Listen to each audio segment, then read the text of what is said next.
Donald Trump নির্বাচনে জেতায় ভারতীয় media প্রচার করতে থাকে ডোনাল্ড ট্রাম্প হলেন নরেন্দ্র মোদীর সবচেয়ে কাছের বন্ধু। সেজন্য যুক্তরাষ্ট্রের প্রেসিডেন্ট নির্বাচনের খবর প্রচারের ক্ষেত্রে ভারতীয় মিডিয়ায় ট্রাম্পেরই গুণগান দেখা গেছে বেশি। কিন্তু শপথ অনুষ্ঠানের পর ভারতীয়দের সমস্ত উচ্ছ্বাস উড়ে গেছে, কেননা চীনা প্রেসিডেন্ট শি জিনপিং দাওয়াত পেলেও দাওয়াত পাননি মোদী। জানা গেছে দক্ষিণ এশিয়ায় ট্রাম্পের বন্ধু হতে যাচ্ছে ডক্টর ইউনুস। এজন্য সর্বপ্রথম বাণিজ্যিক চুক্তিটি তারা করেছে বাংলাদেশের সাথেই। তাছাড়া ভারতের জন্য আছে একগাদা দুঃসংবাদ। সব মিলে কি তাহলে ভারতকে একঘরে করতে চাইছে ট্রাম্প?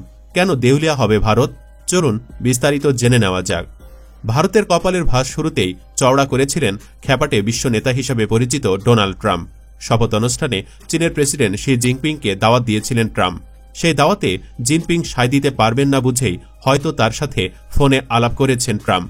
চীনের সাথে ঘনিষ্ঠ না হতে চাইলেও আপাতত বৈরিতা বাড়াতে চাইছেন না তিনি। সেই আভাসই দিয়েছেন টিকটকের ওপর দিয়ে যাওয়া নিষেধাজ্ঞা তুলে নিয়ে। ট্রাম্পের এমন চীন ঘনিষ্ঠতা নিশ্চয়ই ভারতের বুকে মরণ জ্বালা ধরিয়ে দিয়েছে। সব মিলে ট্রাম্পের বিজয়ের পর দিল্লিতে যে ধরনের উৎসাহ দেখা যাচ্ছিল এবং বিশেষ করে ভারতের হিন্দুত্ববাদী শক্তিগুলো ভারত যুক্তরাষ্ট্র সমীকরণের যে নতুন সম্ভাবনায় বুক বাঁধছিল তা এখন অনেকটাই স্থিমিত। আগামী দিনে ট্রাম্প প্রশাসনের সম্ভাব্য বেশ কিছু পদক্ষেপ নিয়ে দিল্লিতে ক্ষমতার অলিন্দে আশঙ্কা ও অনিশ্চয়তার মেঘ ক্রমশই ঘনিয়ে উঠেছে। 2020 সালে ডোনাল্ড ট্রাম্প যখন প্রেসিডেন্ট পদে পুনর্নির্বাচিত হওয়ার জন্য লড়েন, তার আগের কয়েক মাসে নরেন্দ্র মোদী একমাত্র বিশ্বনেতা যার সঙ্গে তিনি দুটো প্রকাশ্য জনসভায় অংশ নেন।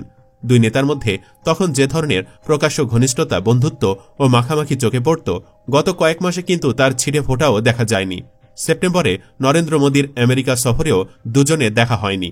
নির্বাচনে ডোনাল্ড ট্রাম্প বিজয়ী হওয়ার পর নরেন্দ্র মোদী তাকে অভিনন্দন জানাতে ফোন করেছিলেন ঠিকই, কিন্তু এরপর আর দুজনের মধ্যে সরাসরি কথাবার্তা হয়েছে বলেও কোনো প্রমাণ নেই।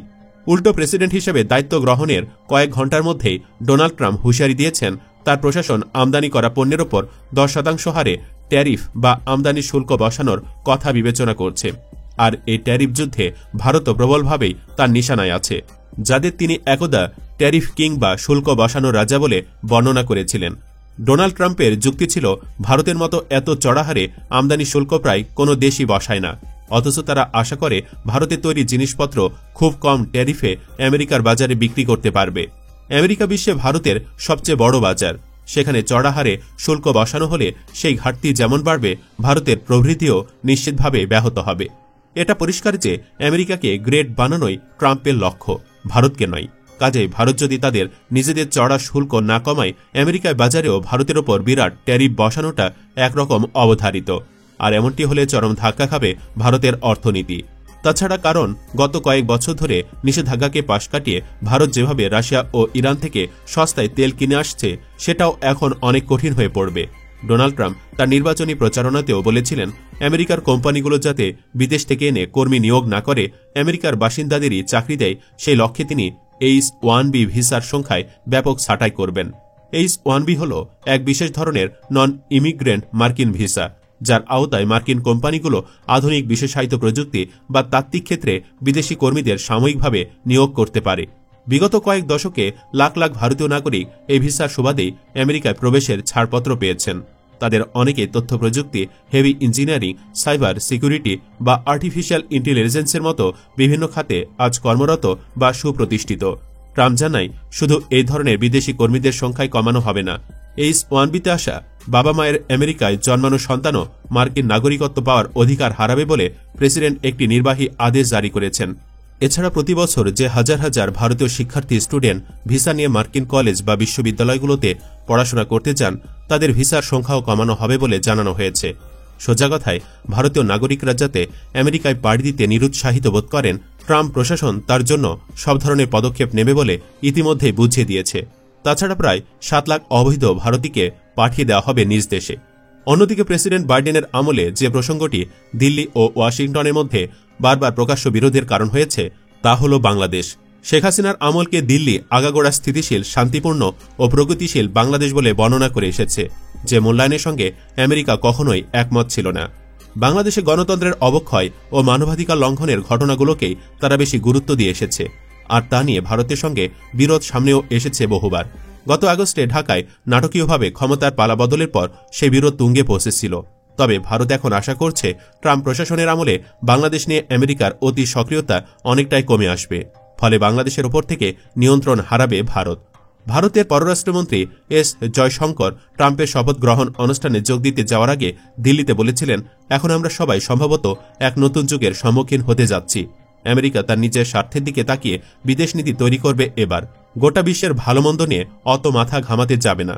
ওয়াশিংটনে নতুন মার্কিন পররাষ্ট্রমন্ত্রী মার্কো রুবিও আর সেদেশের জাতীয় নিরাপত্তা উপদেষ্টা মাইক ওয়ালসের সঙ্গে তার প্রথম বৈঠকেও বাংলাদেশ প্রসঙ্গ উত্থাপন করেন এস জয়শঙ্কর। বুধবার ওয়াশিংটনে ভারতীয় দূতাবাসে এক সাংবাদিক সম্মেলনে একটি প্রশ্নের জবাবে তিনি বলেন, আমাদের মধ্যে বাংলাদেশ নিয়েও সংক্ষিপ্ত আলোচনা হয়েছে, তবে এখানে তার বিস্তারিত প্রকাশ করাটা সমীচীন হবে না। তবে বাংলাদেশ নিয়ে ট্রাম্প প্রশাসন প্রথম দিন থেকেই আবার ভারতের সুরে সুর মিলে কথা বলতে শুরু করবে, এমনটা ভাবার কোনো কারণ নেই বলে মনে করছেন জেএনইউতে আন্তর্জাতিক সম্পর্কের অধ্যাপক সঞ্জয় ভরদ্বাজ।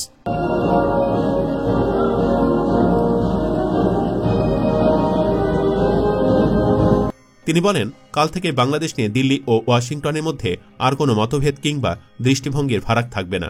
আমার মনে হয় না ভারতও সেরকম কিছু আশা করছে বলে। তবে বাংলাদেশে হিন্দুদের ওপর যে নির্যাতনের প্রশ্নে ভারত গত বেশ কিছুদিন ধরে সরব, কিংবা বাংলাদেশের মাটিতে ইদানিং যে ধরনের ভারত বিরোধী কার্যকলাপ দিল্লিকে উদ্বিগ্ন রেখেছে, সেগুলোতে অন্তত ট্রাম্প প্রশাসন ইতিবাচক ভূমিকা নেবে বলে অবশ্যই আশা করা হচ্ছে।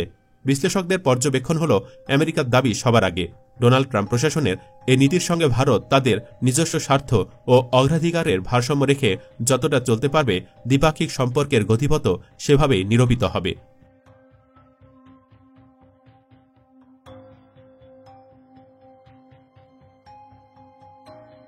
এদিকে প্রায় 7,25,000 ভারতীয় বিনা অনুমতিতে আমেরিকায় বসবাস করছেন। যদি এই পরিমাণ ভারতীয়কে ফেরত পাঠানো হয়, তবে নয়াদিল্লির অর্থনীতি বড় ধাক্কা খাবে। যুক্তরাষ্ট্র থেকে আসা ডলারে টান পড়লে ভারতের রিজার্ভ ধসে যেতে পারে। ট্রাম্প ক্ষমতায় আসার খবরের পর থেকে তরতর করে কমছে ভারতীয় রুপির দাম। বিদেশি বিনিয়োগও রয়েছে তলানির দিকে। এশিয়ায় আধিপত্য খাটাতে মরিয়া মোদি রাজ্যের জন্য এটা মোটেও সুসংবাদ নয়। এমনকি জোট বেঁধে ক্ষমতায় গার্ড ধরে রাখা মোদির গদিতে আঘাত লাগতে পারে। তাই তড়িঘড়ি করে ট্রাম্পের নীতির সাথে সুর মিলিয়েছে মোদি সরকারও।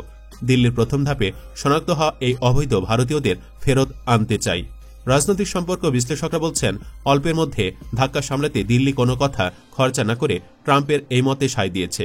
সেই সাথে ট্রাম্পের সুরে সুর মিলিয়ে নয়া মার্কিন সম্রাটকে বাগে আনতে চাইছে মোদি প্রশাসন।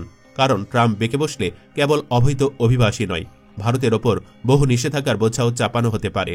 বড় ট্রাম্প অ্যাটাক ঠেকাতে আগে থেকেই রক্ষণাত্মক অবস্থান নিয়েছে ভারত। সুপ্রিয় দর্শক, ভারতের এই করুণ পরিণতিতে আপনি খুশি কিনা কমেন্ট বক্সে জানিয়ে দিন আপনার মতামত। ভিডিওটি ভালো লাগলে লাইক এবং চ্যানেলটি সাবস্ক্রাইব করুন। ধন্যবাদ।